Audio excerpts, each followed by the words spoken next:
Hello बच्चों, कैसे हैं आप सभी। Welcome back to my YouTube channel. मैं आपके सामने आज नया टॉपिक लेके आई हूँ एडमिशन ऑफ अ पार्टनर में ही accounting treatment of reserve and accumulated profit and losses. ये बैलेंसेस हमारे बैलेंस शीट के अंदर गिवन होते हैं, इसको कैसे एडजस्ट करते हैं, कहाँ करते हैं, किसको डेबिट करते हैं, किसको क्रेडिट करते हैं। बच्चों को बहुत ज्यादा कंफ्यूजन होता है, तो ये वाली वीडियो मेरी लास्ट तक देखें, आपके सारे कंफ्यूजन दूर हो जाएंगे। तो कैसे करेंगे। सबसे पहला है general reserve reserve fund PL का क्रेडिट बैलेंस। सबसे पहले मैं पीएल के क्रेडिट बैलेंस की बात करूंगी।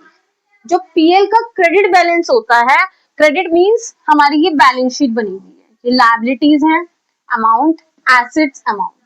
क्रेडिट बैलेंस का मतलब है इस साइड का बैलेंस, लायबिलिटीज साइड का। तो ये हमारा क्या होता है, प्रॉफिट होता है। बच्चे कंफ्यूज होते हैं, क्रेडिट बैलेंस है तो लॉस होगा, नहीं, ये प्रॉफिट होता है कंपनी का, वो इस साइड होता है। जनरल रिजर्व का भी इधर का ही बैलेंस होता है और रिजर्व फंड का भी इधर का ही बैलेंस होता है। ठीक है ना। पीएल के दोनों बैलेंसेस हो सकते हैं, क्रेडिट भी डेबिट भी। अगर इधर का बैलेंस है तो वो डेबिट है, एसेट साइड का तो वो हमारा लॉस है। और अगर क्वेश्चन में कुछ भी मेंशन करके नहीं दिया हुआ कि कौन सा बैलेंस है, क्रेडिट बैलेंस है या डेबिट बैलेंस है, तो हम अपने फेवर में मानते हैं। फेवर का मतलब है पॉजिटिव बैलेंस मानते हैं, प्रॉफिट मानते हैं। आई होप समझ में आया होगा। तो इसको मैं आपको पार्टनर्स कैपिटल अकाउंट में कैसे ट्रांसफर होता है और एंट्री कैसे आती है, दोनों ही डायरेक्ट वे में बताऊंगी, तो ध्यान से देखना। जनरल रिजर्व रिजर्व फंड और ये हमारा लायबिलिटी साइड का बैलेंस है। ये दोनों ही मींस तीनों ही हमारे कौन से बैलेंस है, क्रेडिट बैलेंस। जो भी बैलेंसेस क्रेडिट है उनको कहाँ लिखेंगे हम, डेबिट में। कहाँ लिखेंगे, अपोजिट में। General reserve account debit, reserve fund account debit और पीएल अकाउंट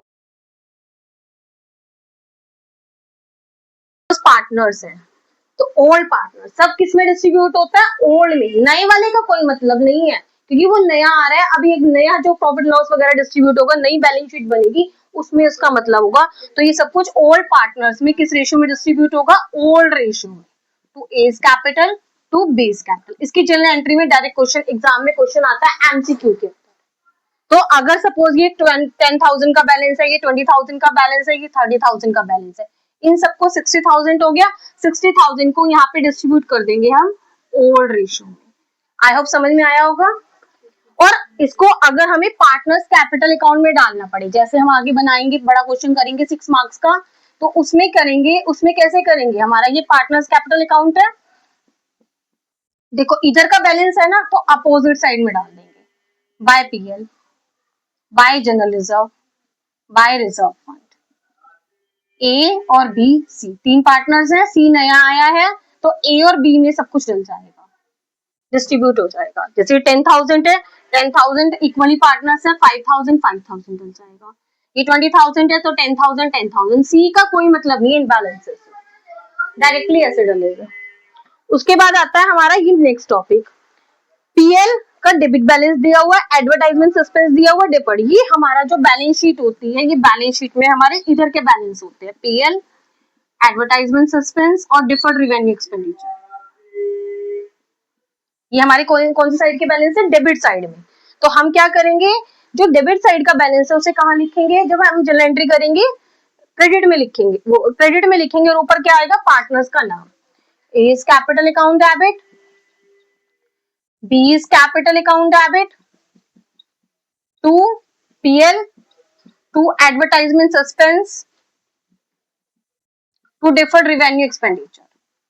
ये भी इन तीनों के बैलेंसेस को प्लस करके, सपोज ये 50,000 है, ये 60,000 है, ये 10,000 है, प्लस करके ये तीनों ओल्ड रेशो में ही बटेंगे। सब कुछ ओल्ड रेशो में ही बटना है। सिर्फ गुडविल जो नया पार्टनर लेकर आ रहा है वो ही सिर्फ न्यू रेशो में बढ़ती है, उसके अलावा कुछ भी नहीं बढ़ता। और कई बार हमें बैलेंस शीट में इधर गुडविल भी गिवन होती है, तो वो भी हमारी ये रिटर्न ऑफ होती है, ओल्ड रेशो में ही बटेगी, ओल्ड पार्टनर्स में। जो ऊपर बैलेंस शीट वाली गुडविल होगी या in the books of the firm वाली गुडविल होगी, जो नया पार्टनर लेके आ रहा है गुडविल, सिर्फ वो ही सैक्रिफाइस रेशो में बढ़ती है, उसके अलावा कुछ भी सैक्रिफाइस रेशो में नहीं बढ़ता। तो इसकी एंट्री भी बता देती हूँ। इसकी एंट्री क्या आएगी, गुडविल का बैलेंस भी क्या है, डेबिट है, तो कहाँ जाएगी, क्रेडिट में। ऊपर क्या आएगा, पार्टनर्स का नाम, A is capital account debit, B is capital account debit to goodwill। जिनका बैलेंस डेबिट है उनको क्रेडिट में, जिनका बैलेंस क्रेडिट है उनको डेबिट में, और पार्टनर्स में बांट दीजिए। और पार्टनर्स कैपिटल अकाउंट में कैसे डिस्ट्रीब्यूट होगी ये हमारी, ये इधर है ना, तो इधर आ जाएगा सब कुछ। टू पीएल का balance, to advertisement suspense, to deferred revenue expenditure, to goodwill. और किस रेशियो में आएगा ये, ए और बी में बटेगी सब कुछ ओल्ड रेशियो में, सी का कोई मतलब नहीं है। आई होप समझ में आया होगा। एक बार जल्दी से स्क्रीनशॉट ले लीजिए। इसमें अभी मैं आईएफआर और डब्ल्यूसीआर भी बता रही हूँ, वो भी समझ लीजिए। इसकी मैंने वीडियो डाली थी रिटायरमेंट ऑफ अ पार्टनर में एडमिशन की, इन्वेस्टमेंट फ्लक्चुएशन रिजर्व की और डब्ल्यूसीआर की। अगर आपको डिटेल में देखना हो तो आप उस वीडियो को एक बार ध्यान से देखें। सेम वही उसके साथ मतलब एडजस्टमेंट सेम वैसी ही होगी, बस आपको इसमें डालना सिखा रही हूँ मैं कैसे डलता है। देखो आईएफआर और डब्ल्यूसीआर वो भी बैलेंस शीट में इधर लायबिलिटी साइड के बैलेंस में होते हैं। इन्वेस्टमेंट फ्लक्चुएशन रिजर्व और WCR means workman compensation reserve. वही मैंने आपको जैसे भी बताया, ये कौन सा बैलेंस है, क्रेडिट बैलेंस है, तो कहाँ आएगा, डेबिट में। तो क्या एंट्री जाएगी इसकी, IFR account debit, WCR account debit, to all partners में डिस्ट्रीब्यूट हो जाएगी, to A's capital, to B's capital, old ratio में। और इसमें हमें अगर पार्टनर्स कैपिटल अकाउंट में से डालना है तो कैसे आएगी ये, इधर है क्रॉस में आ जाएगी बाय आईएफआर बाय डब्ल्यूसीआर। इसका डीप में अगर एक्सप्लेनेशन समझना है, किसी में कह रहा है इतनी लायबिलिटी देनी पड़ रही है, इन्वेस्टमेंट्स की वैल्यू इतनी है, तो आप मेरी रिटायरमेंट वाली वीडियो में जाके देख सकते हैं, नहीं तो मैं इसमें ही एक वीडियो और बनाकर डाल दूंगी एडमिशन। जल्दी से स्क्रीनशॉट ले लीजिए। Thank you and have a nice day.